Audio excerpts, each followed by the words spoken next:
السلام علیکم ورحمت الله وبرکاتہ. تاسو یې نه پرایم کیریئر کوچنګ اکیډمي افیشل یوټیوب چینل او نن چې زموږ کوم ټاپک دی هغه د ریفلیکشن اف ساوند ویوز اینڈ ایکو. اوس دلته اورنۍ خبره که زه وکړم چې ریفلیکشن څه ته وایي. ریفلیکشن په باره کې مخکې چې کومه دی موږ په فرست چپټر کې موږ خبرې کړې د ریفلیکشن اف ویوز. ټیک شو که نه؟ نو هغه ځای کې موږ د ویوز خبرې کړې وې، که خیال هم کړی موږ په ریپلټینګ کې obstacle کېښو، یو رکاوټ به هم کېښو، او چې دلته موږ ویوز جنریټ کړه داسې ټیک دا ویوز به را روانو دې اړخ ته، ټیک شو، دا ریبو، او چې کله به د obstacle سره ولګېدو نو دا ویو به واپس تو. خبره باندې پوه شو که نه؟ هم سیم مثال چې کومه دی دا د ساوند دی. څه شی دی؟ دا د ساوند دی.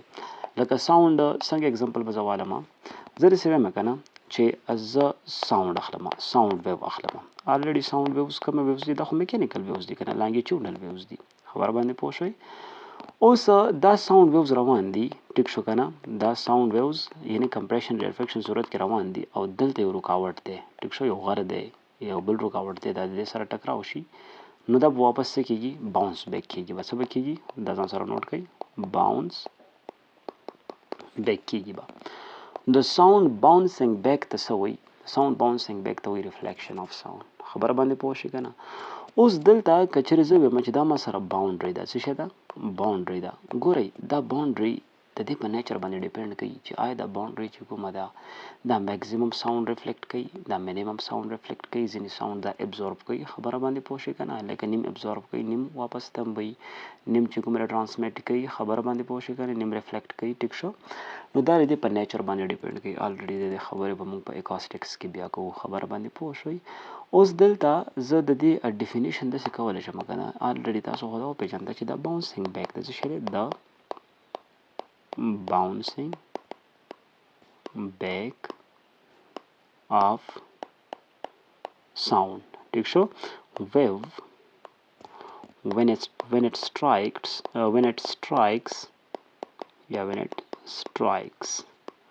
a surface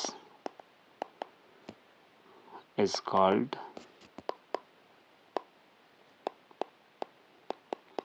reflection of sound. This is reflection of sound ورته وایي.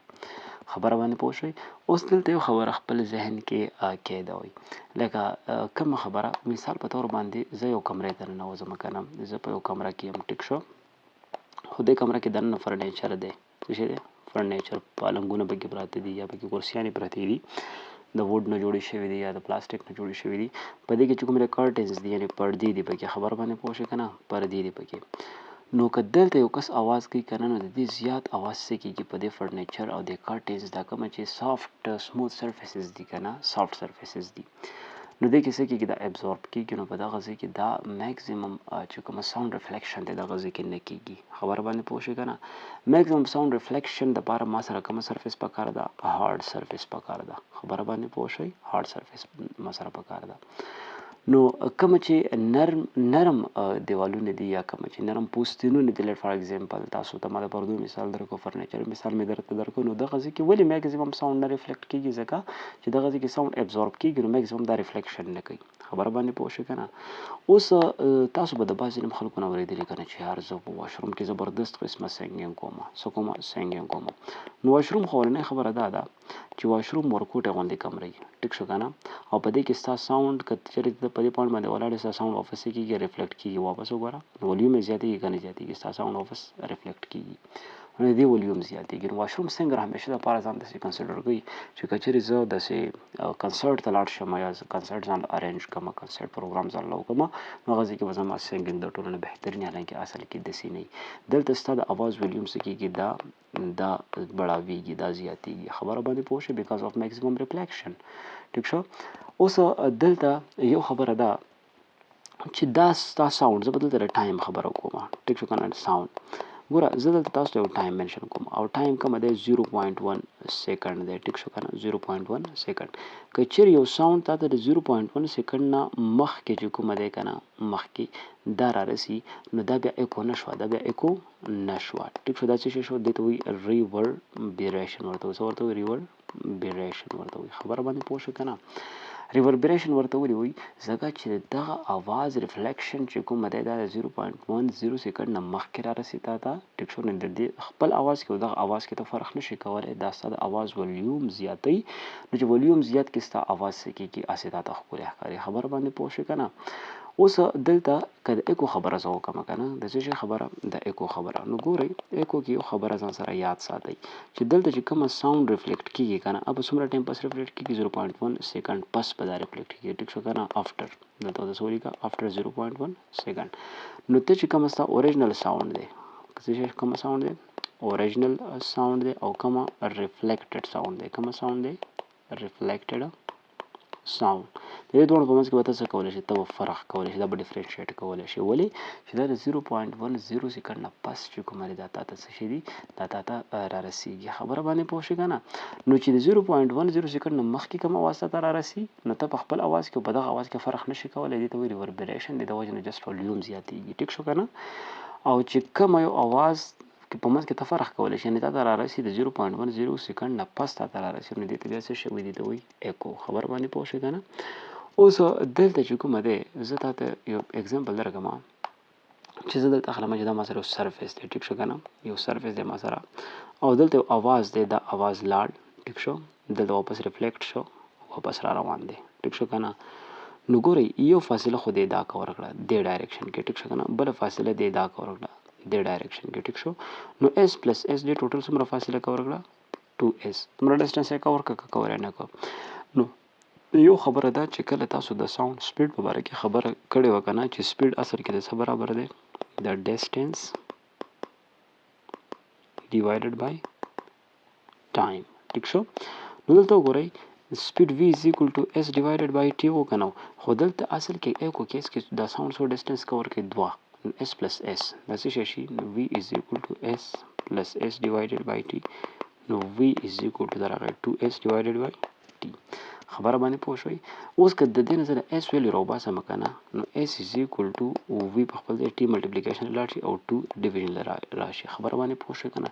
نو د څه شي دپاره فارموله شوه د ایکو دپاره فارموله شوه ټیک شو. د دې په مدد سره زه د دوو چې ټانونو په منځ کې د دوو کلیفس په منځ کې چې کومه دی زه فاصله ناپ کولی شم. الریډي دا به تاسو ته په نومیریکل کیلکولیشنز کې بیا دا تاسو ته راشي. خبره باندې پوه شوئ که نه.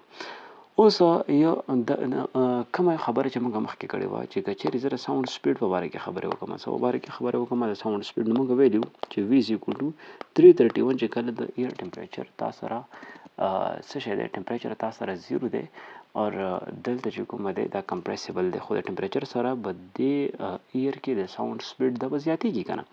نو څومره به زیاتېږي 0.6 ټایمز چې کله په ټمپریچر کې 1 ډګري رایز اپ کېږي 0.6 ټي.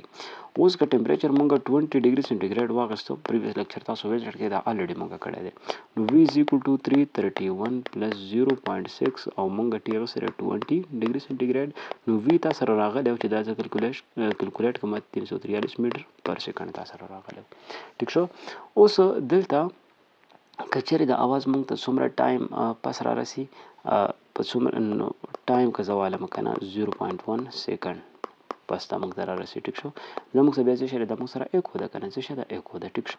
نو که زه د دې کیلکولیشن وکړم نو الریډي تاسو د ایکو دپاره فارموله اوس یاده کړه که نه چې 2s ډیوایډډ بای ټي ټیک شو. s از ایکول ټو وي ټي ډیوایډډ بای 2 نو که چېرې دلته زه د وي ویلو پوټ کوم 343 ټیک شو ټایم ویلو پوټ کوم 0.1 او په 2 باندې زه دا ډیوایډ کوم. خبره باندې پوه شوئ. نو ما سره چې کله زه د دې کیلکولیشن وکړم ما سره به اس راشي تقریبا 17.15 میټر ټیک شو. نو یاد ساتئ چې که چېرې زه د ایکو خبره کوم نو د دې لپاره به مینیمم ډسټنس څومره ریکوایرډ وي چې د خپل اواز واپس واورئ تقریبا 17.15 میټر فاصله سره لپاره ریکوایرډ ده په شرط د دې چې د ساوند سپیډ څومره وي 343 میټر پر سیکنډ یعنې ټمپریچر 20 ډګري سینټیګریډ وي. اوس که چېرې په ټمپریچر کې بدلون راځي په ټمپریچر کې چینجز راځي نو یاد ساتئ دې کې چې کوم فرق راتلی شي. خبره باندې پوه شئ که نه دې کې په فاصله کې فرق راتلی شي ټیک شو. نو یاد ساتئ که چېرې ټمپریچر 20 ډګري سینټیګریډ دی ټیک شو که نه او ټایم الریډي تاسو ته پته ده چې 0.1 سیکنډ پس به دا را رسي ټیک شو. نو تا سره مینیمم فاصله د ایکو دپاره څومره پکار ده 17.15 میټر تاسو سره پکار ده ټیک شو.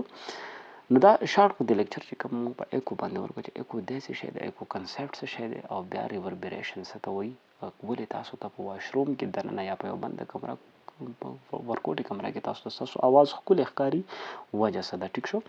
نو هیله لرم چې په دې باندې به تاسو پوه شوي یې، دا به تاسو انجوای کړی وي. د مزید داسې ویډیوز لپاره تاسو زموږ چینل لایک کړئ، سبسکرایب کړئ او شیر یې ضرور کړئ.